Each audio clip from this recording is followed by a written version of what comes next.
Hello दोस्तों, I am गगन और आज की इस वीडियो में हम 12th मैक्रो इकोनॉमिक्स के फर्स्ट चैप्टर नेशनल इनकम को आगे बढ़ाएंगे और सीखेंगे कुछ new concepts.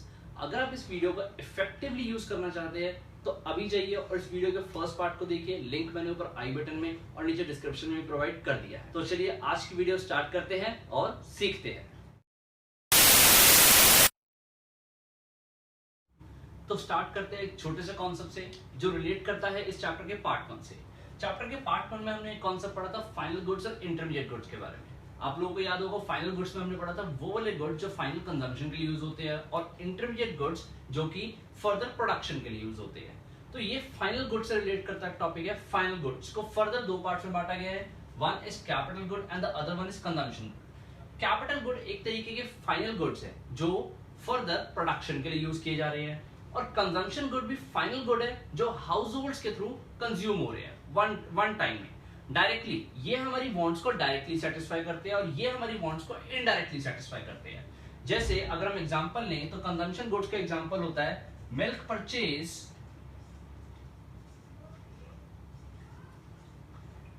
Bye house holds.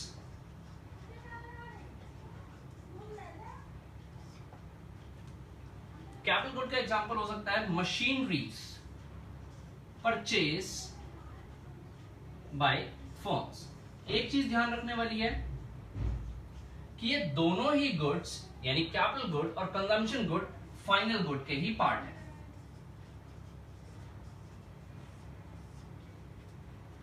अगर हम बात करें अपने नेक्स्ट कॉन्सेप्ट की तो हमारा नेक्स्ट कॉन्सेप्ट एक फॉर्मूला है। हाँ, आपको पता होना चाहिए कि नेशनल इनकम एक प्रैक्टिकल चैप्टर है और प्रैक्टिकल चैप्टर में फॉर्मूलाज ना हो ऐसा नहीं हो सकता। एक्चुअल में ये फॉर्मूला अपने आप के अंदर एक कॉन्सेप्ट है। ध्यान से मीनिंग समझिए। नेशनल इनकम का मीनिंग क्या है? अरे सर, हमने इतना सारा चैप्टर कर लिया, नेशनल इनकम का मीनिंग आप समझा रहे हो? बिल्कुल ध्यान से सुनना। नेशनल इनकम में हम लोगों को जो लगता है क्या, नेशनल इनकम में सब लोग सोचते हैं नेशनल इनकम का मतलब कि गवर्नमेंट ने हम सबकी इनकम को टोटल कर लिया और नेशनल इनकम निकल आई। नहीं, एक्चुअल में नेशनल इनकम का मतलब है जो हम आगे पढ़ेंगे। हाँ जी, हम आगे पढ़ेंगे। अभी हमने पढ़ा नहीं है नेशनल इनकम का मीनिंग। अभी तो हम लोग मैक्रो इकोनॉमिक्स के कुछ कॉन्सेप्ट्स को समझ रहे हैं जो हमें नेशनल इनकम को पढ़ने के लिए बहुत जरूरी है। हाँ जी, अब नेशनल इनकम का आपको मीनिंग समझाने की कोशिश करता हूं। नेशनल इनकम का मीनिंग है value of goods and services produced with in the country with in a time span of 1 year. यानी कि एक पूरे साल में, सपोज मैं एक एग्जांपल लेता हूं, ये 2020 चल रहा है, 2020-21 यानी कि 1 अप्रैल 20 टू 31 मार्च 21। इस 1 ईयर के अंदर हमारे देश के अंदर जो भी गुड्स एंड सर्विसेज प्रोड्यूस होंगे उनकी वैल्यू को टोटल किया जाएगा और वो बोला जाएगा नेशनल इनकम। हाँ जी, यानी कि हम लोग नेशनल इनकम का मतलब ये बिल्कुल नहीं है कि जो हमने पैसा कमाया। नेशनल इनकम का मतलब है कितना हमने पूरे देश के अंदर प्रोडक्शन किया गुड्स एंड सर्विसेज का। तो उसी के लिए जरूरी है कॉन्सेप्ट ग्रॉस डेप्रिसिएशन और नेट का। मैंने आपके सामने एक फॉर्मूला ड्रॉ किया है, ग्रॉस माइनस डेप्रिसिएशन नेट। इस फॉर्मूले को याद करना बहुत आसान है और अगर आप इसको याद कर लोगे तो इसके प्रैक्टिकल क्वेश्चंस में आराम से इसको यूज कर सकते हैं और आपके सोल्यूशन आपके हाथ में होंगे। बट इसको समझना जरूरी है, ध्यान से समझना, आपके बहुत सारे डाउट्स क्लियर होंगे और बहुत इंटरेस्टिंग लगेगा आपको ये।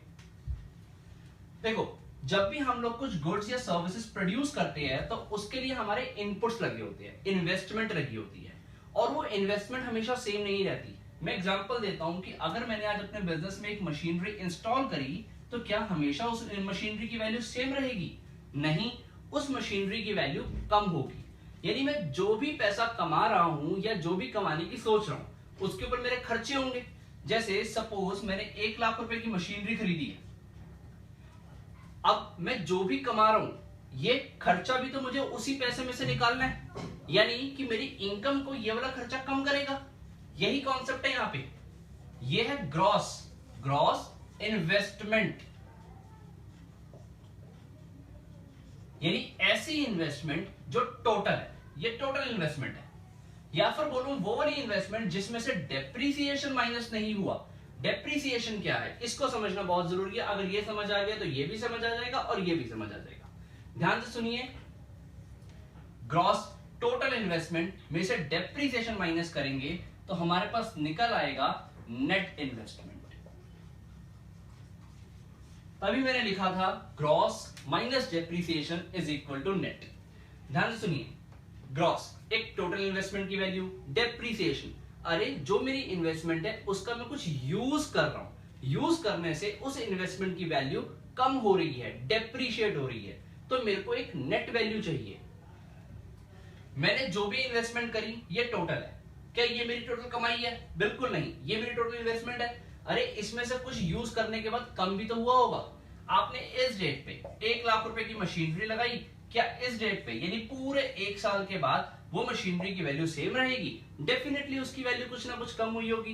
तो ये जो कम होगी डेप्रिसिएशन के अमाउंट से, यानी घिसावट इस चीज में, इस इन्वेस्टमेंट में जो घिसावट होगी, यहां पर मुझे मिल जाएगी net figure, and this is my actual figure जो मेरी नेशनल इनकम में ऐड होनी चाहिए। यानी गुड्स एंड सर्विसेज का प्रोडक्शन जो ऐड होना चाहिए नेशनल इनकम में वो ये होगा। ध्यान से सीखिए, gross total investment depreciation is equal to net investment. यानी अगर मैं बात करूं, gross is the amount of investment before depreciation and net is the amount of investment after depreciation. अब बात करते हैं डेप्रिसिएशन की। देखो, अगर आप कॉमर्स स्टूडेंट हो तो आपके लिए डेप्रिसिएशन कोई बड़ी चीज नहीं है, आप लोगों को अच्छे से पता है, इवन मीनिंग भी वही है जिसका मीनिंग हम अकाउंट्स में पढ़ा है। बट अब ह्यूमैनिटीज के स्टूडेंट हो तो आपके लिए डेप्रिसिएशन समझना थोड़ा ज्यादा जरूरी हो जाता है, और अच्छा एक कॉन्सेप्ट है, सीखने को मिलेगा आपको। डेप्रिसिएशन का मतलब है, जो इसकी डेफिनेशन है, loss in the value of asset due to normal wear and tear, due to passage of time and due to obsolescence of technology। 3 reason बोले गए जिसकी वजह से डेप्रिसिएशन लगता है। कह रहा है normal wear and tier. Normal wear and tier का मतलब है कि नॉर्मल यानी कि कोई भी मशीन है, अगर मैं उसका यूज ना भी करूं या फिर अगर नॉर्मल तरीके से यूज कर रहा हूं तो उसमें घिसावट आएगी। अगर मैं कार खरीद के लाया तो क्या उसको नॉर्मल तरीके से चलाने के बाद बेचूंगा तो सेम वैल्यू पे बिक जाएगी? डेफिनेटली उसकी वैल्यू में कुछ गिरावट आएगी। तो यह है नॉर्मल वेयर एंड टियर की वजह से जब किसी इन्वेस्टमेंट की वैल्यू, किसी एसेट की वैल्यू कम होती है। दूसरा, पासेज ऑफ टाइम।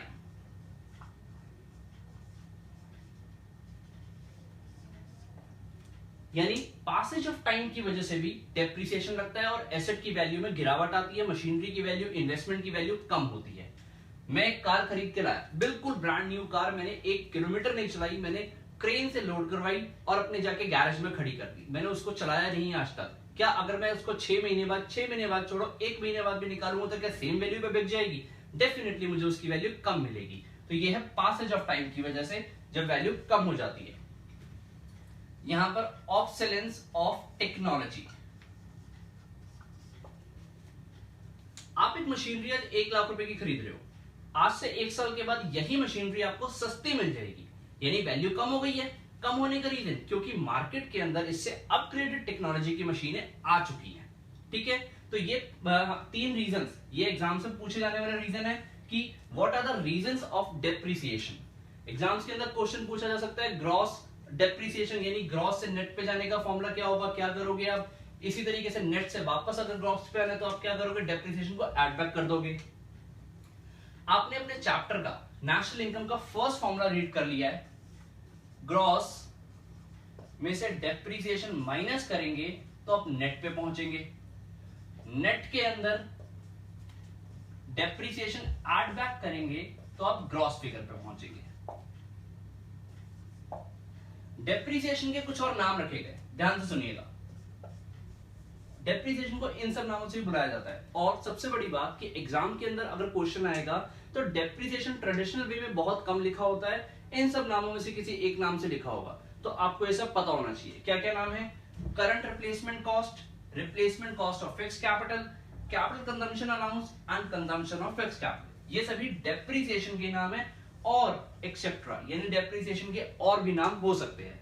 बस आपने ये ध्यान रखना है कि जिस भी एक्सपेंस से इन्वेस्टमेंट की वैल्यू कम हो, यानी किसी भी आइटम कोई ऐसा लिखा हो क्वेश्चन के अंदर जिससे इन्वेस्टमेंट की वैल्यू कम हो रही हो, वो हमारा डेप्रिसिएशन होगा। नेशनल इनकम का फर्स्ट फॉर्मूला हम पढ़ चुके हैं, gross minus depreciation is equal to net. अब बारी है सेकंड फॉर्मूले की। सेकंड फॉर्मूला है हमारा नेट इनडायरेक्ट टैक्सेस या फिर एनआईटी का। क्या कहता है ये फॉर्मूला और ये क्यों है, क्या चीज है? Net indirect taxes. देखिए, इनडायरेक्ट टैक्सेस सबसे पहले ये क्या होते हैं और हम इसको क्यों पढ़ रहे हैं।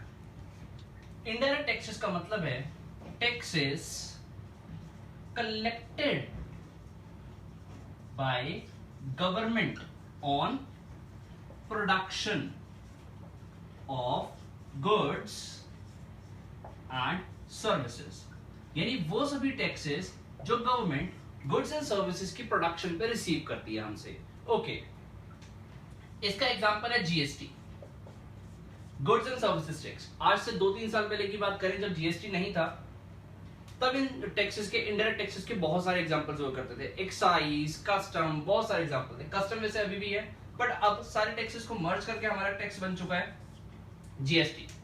गवर्नमेंट जब भी हम कुछ गुड्स या सर्विसेज प्रोड्यूस करते हैं उसके ऊपर हमसे जीएसटी लेती है, और गवर्नमेंट कहती है कि ये टैक्स हमें दे दो गुड्स एंड सर्विसेज की प्रोडक्शन पे। तो देखो, इस टैक्स को गवर्नमेंट को देने से क्या होता है, मेरे प्रोडक्शन की वैल्यू पे फर्क पड़ता है। कैसे फर्क पड़ता है? देखो, अगर मैं मेरी कॉस्ट की बात करूं, ये एक अगला कॉन्सेप्ट इससे कनेक्टेड है इसलिए मैं बता रहा हूं। ये मेरे प्रोडक्ट की कॉस्ट है, सपोज 8 रुपीज, और गवर्नमेंट ने बोला कि इसके ऊपर हम 2 रुपए का जीएसटी चार्ज करेंगे, तो मेरे टोटल जो कॉस्ट हो गई 10 रुपीज हो गई। यानी मैं बोलूंगा मेरा प्रोडक्ट अल्टीमेटली मार्केट में बन के तैयार हुआ है 10 रुपए का, ठीक है। This is the cost and this is, ये मेरी कॉस्ट है बिफोर टैक्स और ये है आफ्टर टैक्स। इसको मैंने बोल दिया फैक्टर कॉस्ट, यानी कि वो वाली कॉस्ट जो मेरी फैक्टर्स ऑफ प्रोडक्शन, यानी जो मेरे फैक्टर्स ऑफ प्रोडक्शन थे उनके यूज के बाद आई है। यानी मैंने जो भी मेरी लैंड, लेबर, कैपिटल, एंटरप्रेन्योर को यूज करके जो भी गुड्स प्रोड्यूस किया, ये उसके बाद गवर्नमेंट आ गई कि मेरे को ये भी टैक्सेस दे दो, तो मेरे गुड्स की टोटल कॉस्ट होगी 10 रुपए, और अगर मैं बेचूं मेरे गुड्स को तो कम से कम 10 तो मिले ताकि मेरी कॉस्ट रिकवर हो जाए। तो मैं बोल सकता हूं this is my market price. यही है हमारा नेक्स्ट कॉन्सेप्ट। सर अब इसको पढ़ाते पढ़ाते नेक्स्ट कॉन्सेप्ट पे चले गए, क्योंकि इससे रिलेट करता है। ध्यान से सुनो, तुम्हें इनडायरेक्ट टैक्सेस समझ आ गए, वो वाले टैक्सेस जो गवर्नमेंट कलेक्ट कर रही है गुड्स एंड सर्विसेज की प्रोडक्शन पे। ये टैक्सेस के बिना अगर मैं बात करूं तो वो मेरी कॉस्ट है, फैक्टर कॉस्ट, जो मेरी फैक्टर्स ऑफ प्रोडक्शन से आई है। अगर मेरे प्रोडक्शन पे टैक्सेस जुड़ जाए जो गवर्नमेंट मुझसे ले रही है, तो मार्केट प्राइस बन गया। ये मेरा नेक्स्ट कॉन्सेप्ट है। अब मैंने आपको इसका ओवरव्यू दे दिया, साइड में रखते, इसको पूरा करते। मैंने यहाँ पर कॉन्सेप्ट का नाम लिखा नेट इनडायरेक्ट टैक्सेस, और यहाँ पर हमने जो समझे वो सिर्फ इनडायरेक्ट टैक्सेस है। यहाँ पर एक वर्ड आ रहा है नेट, याद करो इससे पहले वाले कॉन्सेप्ट में वर्ड आया था नेट। नेट कॉन्सेप्ट में हमने क्या सीखा? सर ग्रॉस में से माइनस किया था हमने डेप्रिसिएशन को, तो हम पहुंचे थे नेट पे। जब भी आपको नेट पे पहुंचना हो, यानी कोई चीज का नेट करना हो, तो ध्यान रखना आपको कुछ ना कुछ माइनस करना पड़ेगा। यहां पर भी आप माइनस करोगे, नेट इनडायरेक्ट टैक्सेस निकालने के लिए माइनस होगा कुछ। किसमें से? आप इनडायरेक्ट टैक्सेस जो पे कर रहे हो आईटी में से माइनस करोगे कुछ, क्या? सब्सिडीज। अब ये क्या चीज है? सब्सिडीज का मतलब है economic assistance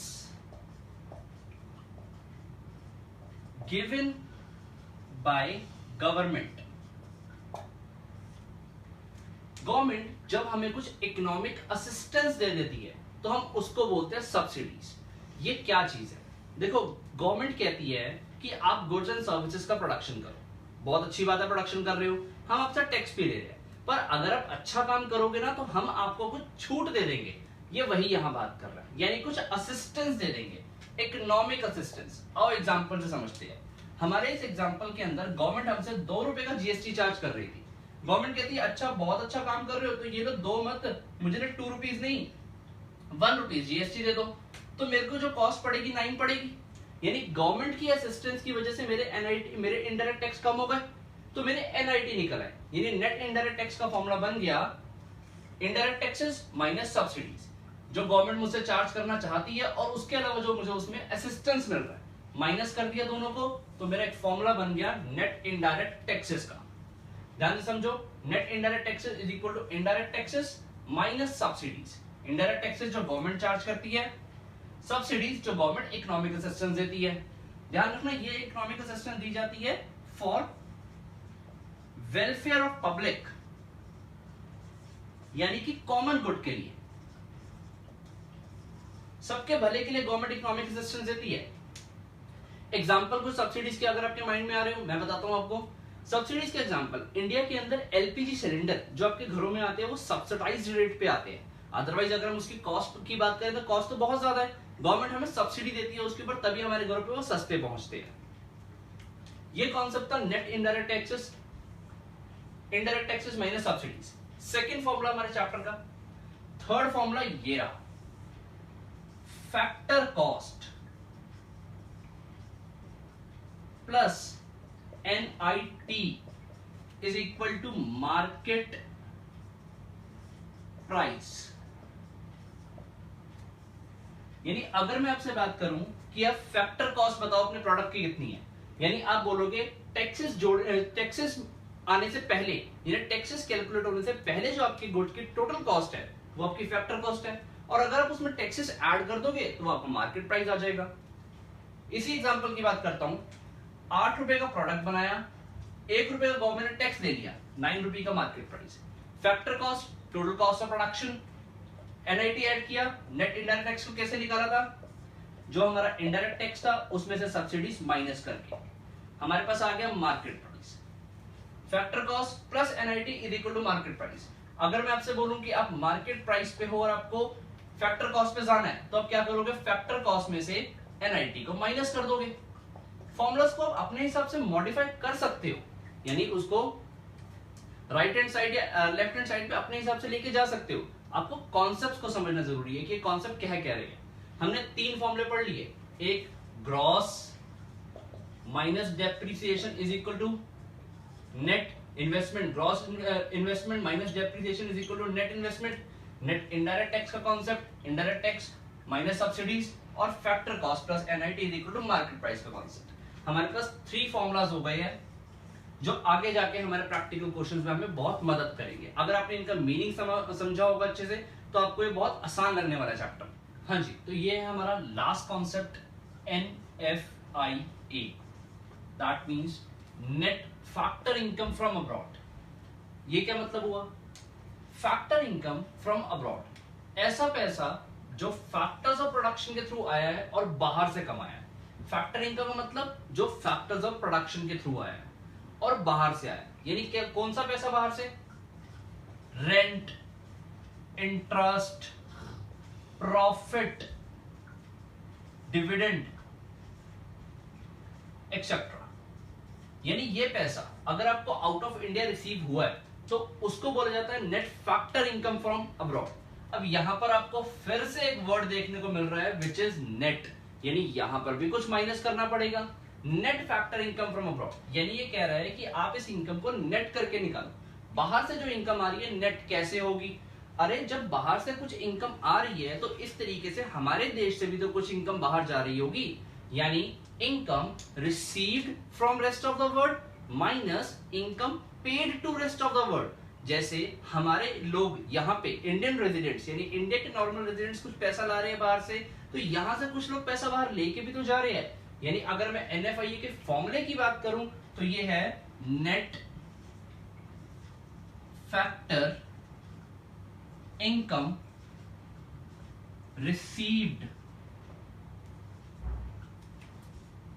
from abroad less net factor income paid to abroad.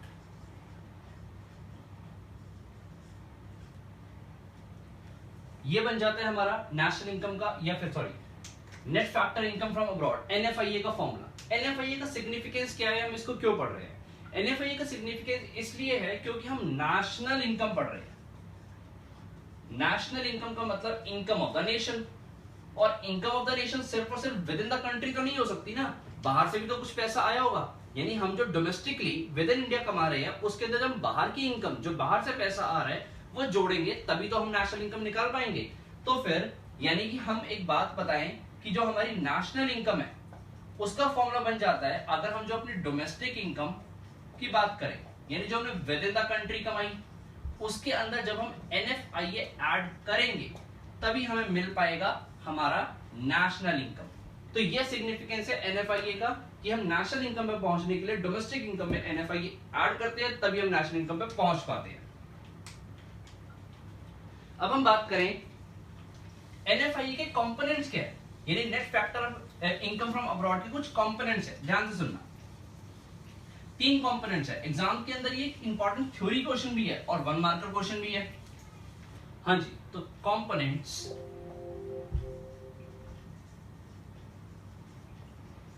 Of NFIA कह रहे 3 तरीके की कंपोनेंट्स है हमारे पास एनएफआईए के लिए। Net compensation paid to employees,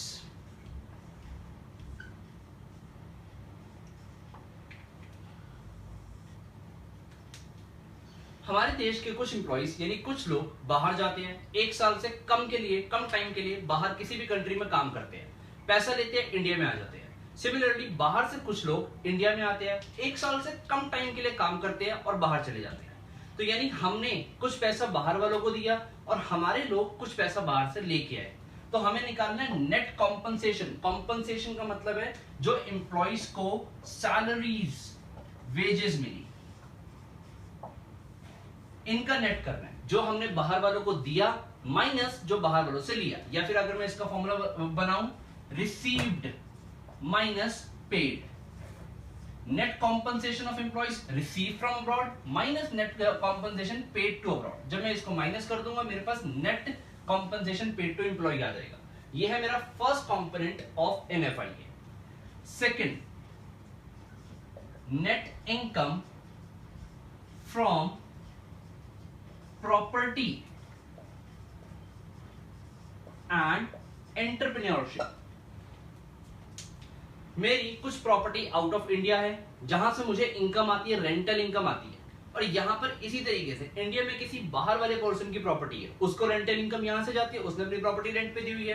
तो जब हम इस चीज का नेट करते हैं तो हमारे पास आ जाती है net income from property and entrepreneurship. Entrepreneurship का मतलब है बाहर मेरा कोई बिजनेस है, वहां से मुझे इनकम आती है, इंडिया में किसी बाहर वाले का बिजनेस है, यहां से उसको इनकम जाती है। यानी हमने नेट करना है कि कितना इनकम हमें बाहर से आ रही है प्रॉपर्टी और एंटरप्रेन्योर के बदले, और यहां से कितनी इनकम जा रही है बाहर। Second component of NFIA. Third last, net retained earnings.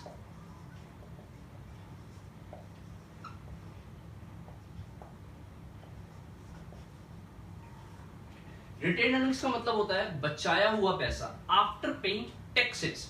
जो भी कंपनी कोई पैसा कमाती है उसमें से गवर्नमेंट को टैक्स दे देती है, टैक्स देने के बाद जो पैसा बचता है उसको बोला जाता है रिटेन्ड अर्निंग्स। हमारी कुछ कंपनीज आउट ऑफ इंडिया है जो डोमेस्टिक कंपनीज है बट लोकेटेड अब्रॉड, तो ऐसी ही कंपनियों ने वहां पैसा बचाया हुआ है तो वो पैसा इंडिया का है, यानी यहां पर आ जाएगा वो, यानी वो रिसीव्ड हो गया एक तरीके से।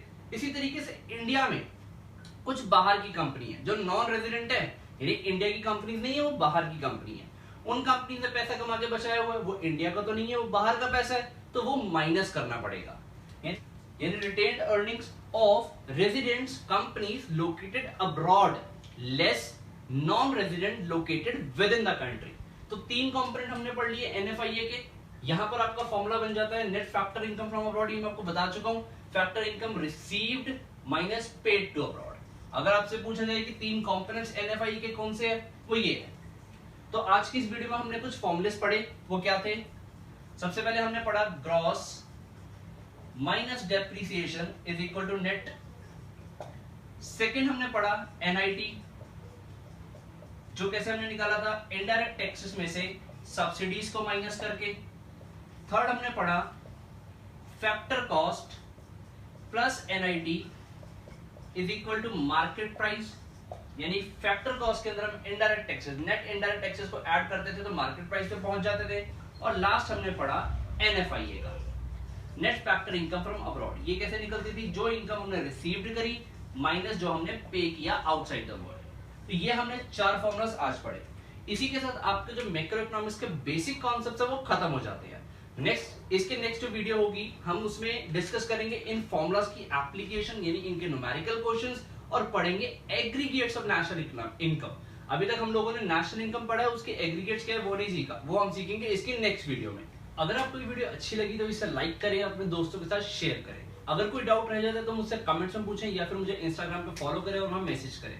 लिंक आपको डिस्क्रिप्शन में मिल जाएगा। Thank you.